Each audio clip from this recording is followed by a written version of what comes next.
Hello everybody and welcome to PrimePlays FTL. We've just jumped into a rock controlled sector, so it should be a little more difficult than the previous ones. Really like to get a store, get that damage repaired, but the rock people have a particularly aggressive stance towards alien races trespassing in their space, so we should tread carefully here.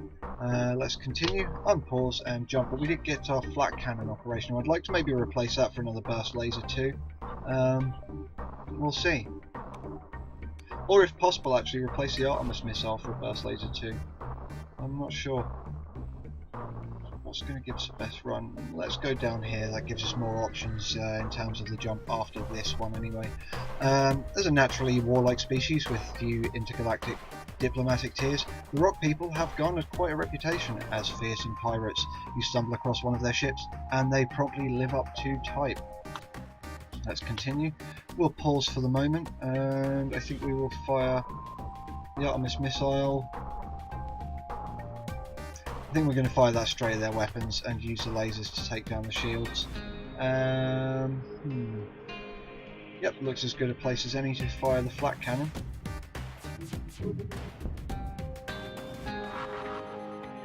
At least we got their shields down. So let's get their weapons down as fast as possible. We do some good damage with the flat cannon as well. So this should be fairly easy, although we took some more damage there. We really need to get to a store. Anyway, the ship explodes, leaving behind a substantial collection of useful scrap material. I'm just going to stop saying that now. We got 1 fuel, 2 missiles, and 37 scrap. Let's just jump straight to the next sector. We have a store there. I think we're going to go here, and then the store though. And then carry on after that, see if we can get as much scrap as possible before hitting the store. We exit the jump surrounded by dirt and rocks. Before long, a blast is deflected by your shield, but there was no asteroid. Incoming pirate. Well, that is not a nice start actually. We'll put the missiles against the shields. Let's take their weapons out, and black will fire here. See if we can hit as many rooms as possible with that flat cannon there.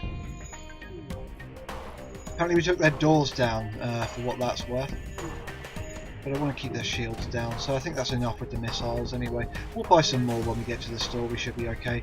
And we got 1 fuel, 1 drone part and 49 scrap from that encounter. Just need to wait for the FTL drive to charge. I'm not too fussed about that, but we're into the yellow now. I'd like to get us back into green. Still, we'll go to this next location. And that should give us a substantial amount of scrap for the store. As you jump in, a vast figure appears on the view screen. The rock captain rubs the green moss-like appendage on his chin and then orders his crew to open fire. Open fire? Didn't do anything wrong. Ah well. The rock are an aggressive species after all. How many is that? 1, 2, 3, 4, 5 as opposed to... Yeah, that looks as good a place as any to fire that. I don't think we really need to... That's fine, we can buy more missiles.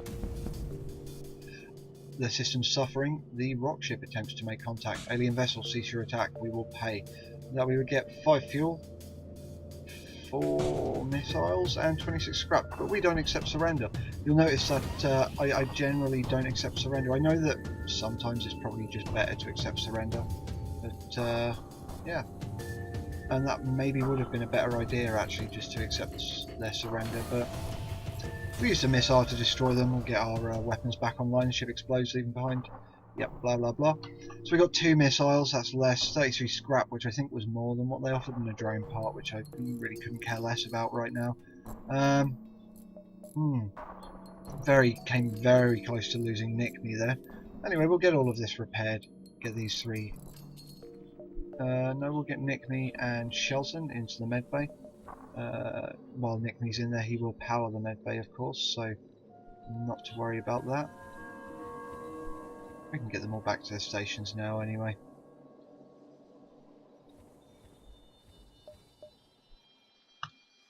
Okay, let's jump to the next sector. We have 150 scrap, so we should be able to buy almost anything that they have in this store that we would like with the local rock settlements. So unwilling to trade with other life forms, an opportunistic Mantis crew has postponed its piracy activities and set up shop to catch any passing trade. What have we got here? Drone control, crew teleporter. That would have been nice. Maybe if we'd have taken that Mantis crew member we would have gone for it, but I don't think we need that right now. On page 2, what do we have? Battery charger, long range scanners, a reconstructive teleport, get a Zoltan crew member. I don't think we really need any of that. It would have been nice if they had some weapons here. We could maybe take a drone control, but I think we'll actually use it to upgrade our ship, so let's fix everything here. We'll buy some more missiles, we'll buy some more fuel. We'll close that. And what should we upgrade? I guess we should go for shields, really. Or maybe the engines.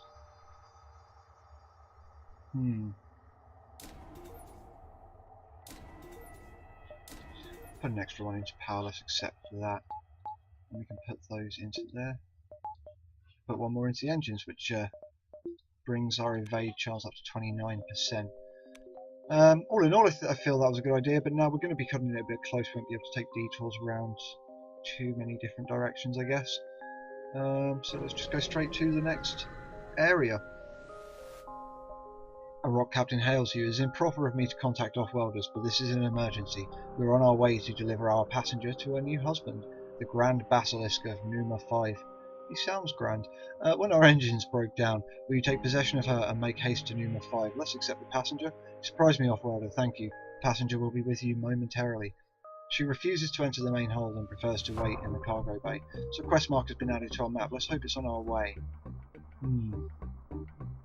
I think we'll have time to go there. I wish we had more money to go to the store.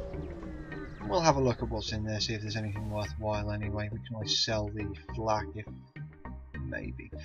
Anyway, we come across a rock trading post. It's rare they deal with outsiders, but they need to sell the last of their stock, and they will pay their dues for the transgression when they return home. Cloaking, mind control, hacking, shield charge booster would have been quite nice. But other than that, no, there's nothing we really would have wanted there anyway. I guess we could buy 1 fuel, 2 fuel, even.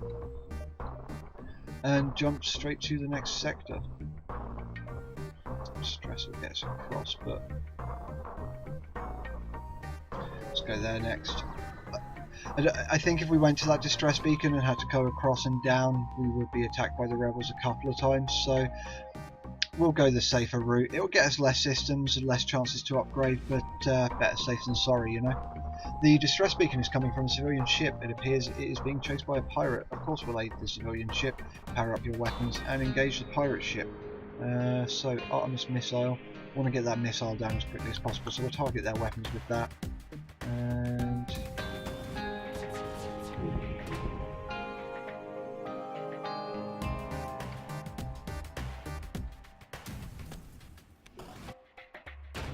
we're not too worried now. We won't use any more missiles on them. It went quiet again there. My mind just seemed to wander. Pirate ship breaks apart. You hasten to contact the civilian ship. What do we get? We got 1 missile part, 1 drone, 49 scrap and a laser charger. So let's contact that civilian ship. They respond, it's a good thing you came when you did. We'd be dead now otherwise. I am a shipwright and I'd like to help you like you helped me. Cabin office to install a piece of equipment on your ship. We could get a crystal lockdown bomb and 23 scrap. Now, a crystal lockdown bomb is something I haven't had yet. I haven't actually played since they upgraded to Advanced Edition. So what does that actually do? A self-teleporting explosive that does no damage but creates a dense wall preventing movement in or out of the room, and we can target our own ship with that. That could be pretty interesting. Maybe not on this run, but certainly if we have maybe on a Mantis run when we're you know, boarding enemy ships, etc, etc. It'd be nice to be able to just lock enemies into certain rooms, teleport our men out when we were done, and killing them and destroying whatever was in that room, and teleport them back in. It might be a long way to go about things, but it would be a safer way, I suppose. For now though, we also have a laser charger. It can charge multiple times and give it additional projectiles. Charge time 5 seconds, shots per charge is 1, so maximum charge shots is 4. That might be better than the flat cannon. We'll see. We'll see. For now, though, let's save our scrap.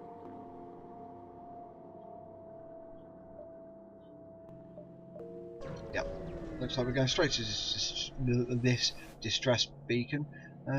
We follow the distress beacon to a tiny asteroid, find a small ship struggling to maneuver through the field. We'll hail them and offer them our assistance.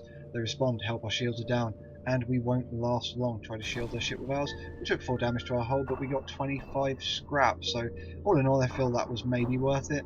Not too worried about that as long as it's in the green. And we'll jump straight to our exit. We won't exit the sector just yet though. I want to finish that quest. Arrived at the long range beacon. When the FTL drive is charged, you can jump to the next sector. You happen upon the remains of the space station. It's been mostly picked clean, but there appears to be a few materials that will aid you in your mission. We got 2 fuel, 2 missiles and 45 scrap. That helps immensely. Let's go do this quest first and then we can jump back. Hopefully we'll get something quite nice from the quest. Anyway, a vast tunnel network near the surface of Numa 5 indicates an advanced rock civilization. This must be where you were asked to deliver the passenger. Realizing arrival is imminent, the passenger, silent so far, pleads with you not to hand her over. She's interrupted by the Grand Basilisk's chief aide. It's the alien vessel holding the Basilisk's wife. Deliver her to us. You will be rewarded. Well, we will hand her over. I don't really want to risk a fight here. And we got an FTL recharge booster, along with 23 scrap. May your children erode into dust, she screams as she's bundled into the waiting shuttle. The rock guards on board hurriedly drop off an exotic piece of technology and return to the Grand Basilisk. I feel mean, and we did get the FTL recharge booster, which powers up 25% faster. So, you know, if we ever are caught by the rebel fleet, we can jump out of the sector faster, or if maybe a fight's going a little bad, we can hightail it out of there a little faster as well. So let's just jump straight to the next sector. Slug-controlled nebula or rock-controlled? Let's go to the slug-controlled nebula. Generally speaking, I don't think we got. Oh, we got the NG Cruiser as well. Generally speaking, I don't actually like going to nebulas. The rebel fleet does move at half speed, but there's just a lot more dangers and what have you. I guess you'll find out how this works out for me in the next part. As for this though, this is the end of this video, so like it if you liked it, dislike it if you disliked it, sorry for that chair squeaking, leave a comment about it, and subscribe if you enjoy the videos. Hope you'll join me again for the next part of Prime Minister Sinister Plays FTL. Thanks for watching.